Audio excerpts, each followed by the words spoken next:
एकादशी व्रत की महिमा बताई गई।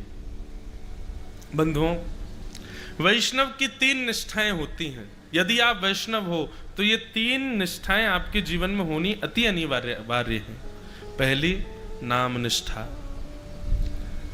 नाम नित्य जपा करो, चाहे कुछ हो जाए। मैंने एक दिन अपराध बताया था ना, अगर आप नाम जप से अधिक किसी अन्य क्रिया को मानेंगे तो ये अपराध है। नाम जप सबसे श्रेष्ठ है, इसलिए नित्य नाम जप जरूर किया करो ठाकुर जी का। सुबह करो, रात्रि में करो, चलते फिरते उठते बैठते कहीं भी करो। मंत्र का विधान है कि वो एक जगह बैठ के करना चाहिए, पर नाम तो आप अनवरत कभी भी कहीं भी बोल सकते हो, उसमें कोई दिक्कत नहीं।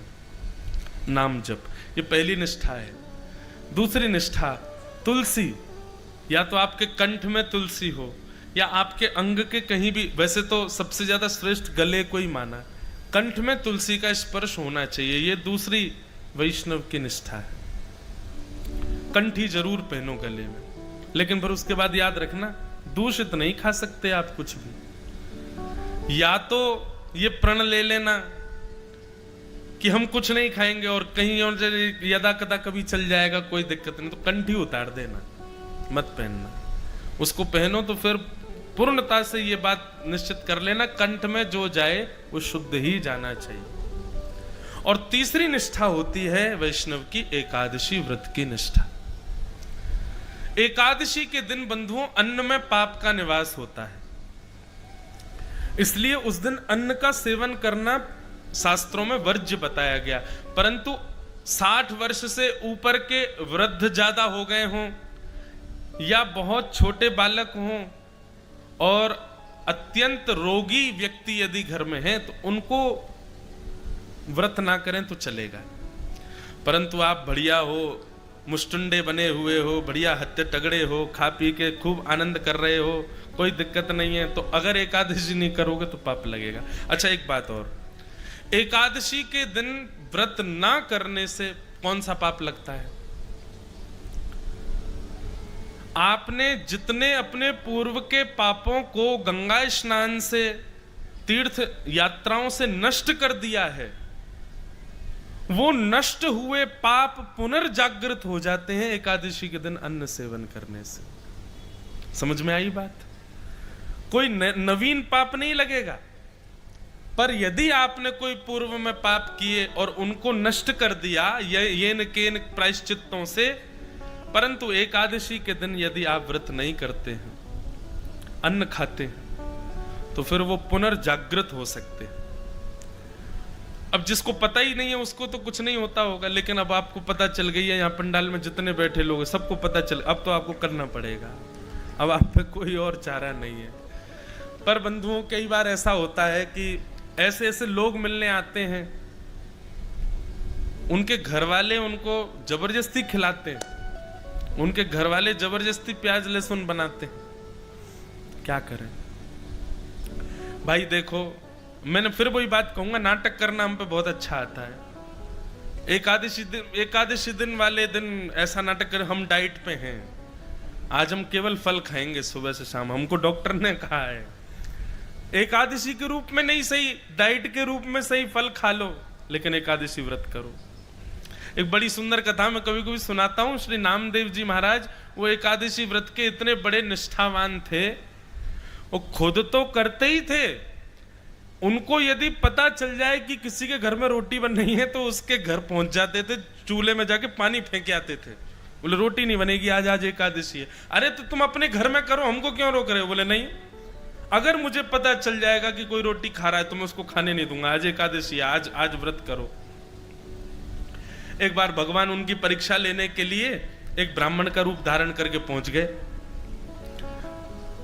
और भूख से व्याकुल ब्राह्मण, वयोवृद्ध ब्राह्मण का रूप धारण करके भगवान पहुंच गए, और नामदेव जी के द्वार पर जाकर के ऐसे गिर पड़े जैसे भूखा प्यासा आदमी। नामदेव जी दौड़ करके गए, अरे अरे अरे संत पधारे, संत पधारे, पैर धो इनके, पैर धो, चंदन लगाओ, इत्र लगाओ, माला पहनाओ। ठाकुर जी बोले, अरे भैया ये सब मत करो। बोले क्या हुआ, आप इतने व्याकुल क्यों? बोले भूख लगी है, 4 दिन से कुछ पाया नहीं है मैंने, जल्दी मुझे रोटी सब्जी दाल चावल कुछ खिलाओ। नामदेव जी बोले आज तो एकादशी है, लीजिए सेब खाइए, केला खाइए, अमरूद खाइए, सब बढ़िया सुंदर सुंदर फल पाइए, भगवान रोटी तो नहीं मिलेगी आज। अरे कैसे आदमी हो तुम? तुम्हारे द्वार पर भूखा प्यासा व्यक्ति आ गया, तुम उसको रोक रहे हो, नहीं चाहिए फल वल नहीं खाने मुझे, भाई रोटी की भूख लगी है, दाल चावल खिलाओ। नामदेव जी बोले दाल चावल तो नहीं बनेंगे, अब एकादशी है आज। अरे तुम्हारे सामने वयोवृद्ध आदमी बेचारा 4 दिन का भूखा, प्राण निकल जाएंगे मेरे, कहीं मैं मर गया तो भूख के कारण। नामदेव जी बोले अच्छा है, एकादशी के दिन प्राण निकल जाएंगे, सीधे वैकुंठ ही जाओगे आप, ठाकुर जी द्वार खोलेंगे आपका, पर आज आप अन्न नहीं खा सकते। अब तो महाराज बात इतनी बढ़ गई कि आसपास के लोग आ गए, वो सब आकर के संत का हाथ पकड़े, बोले ये तो पाखंडी है, खुद भी व्रत करेगा, जबरदस्ती सब पे थोप के व्रत करवाता है, आप हमारे घर चलो, हमारे घर चलो, वहां रोटी सब्जी दाल चावल खा लेना। नामदेव जी ने चरण पकड़ लिए संत के, बोले जाने भी नहीं दूंगा, मेरे यहां आए हो यहीं रहोगे। ठाकुर जी ऐसा नाटक कर रहे हैं कि महाराज करते करते नाटक गिर पड़े और अपना पूरा शरीर कपाने लगे, बोले अगर मुझे 2-4 मिनट में भोजन नहीं मिला तो मेरे प्राण निकल जाएंगे। सब आसपास के लोग कहने लगे अरे नामदेव तो तुम्हारी एकादशी तुम करो ना, इनसे क्यों करवा रहे? बोले नहीं नहीं आप इनको बच्चों सब बैठ जाओ, कीर्तन करो कीर्तन करो, कीर्तन गाते गाते इनके प्राण निकल जाएंगे, बैकुंठ जाएंगे सीधे। ठाकुर जी देख रहे, वो बारे नामदेव अंत तो गत्वा।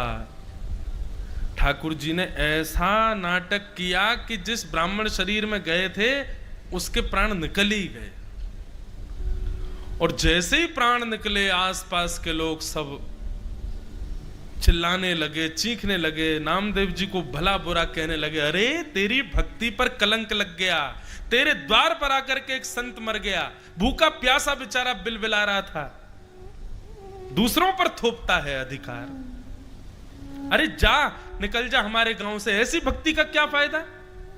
नामदेव जी के नेत्रों से आंसू गिरने लगे, अपनी पत्नी से बच्चों से बोले हमारी वजह से इनके प्राण चले गए, पर दोष तो लग ही गया हमको, लेकिन हमने तो ठाकुर जी के नियम की रक्षा की है, कोई बात नहीं, अब अपने घर में ही आंगन में इनकी चिता लगाओ, उसमें इनको बैठाओ, और हम बच्चों सहित दोनों पति पत्नी भी इनके साथ अपने प्राण का त्याग करेंगे, हमारी वजह से हुआ।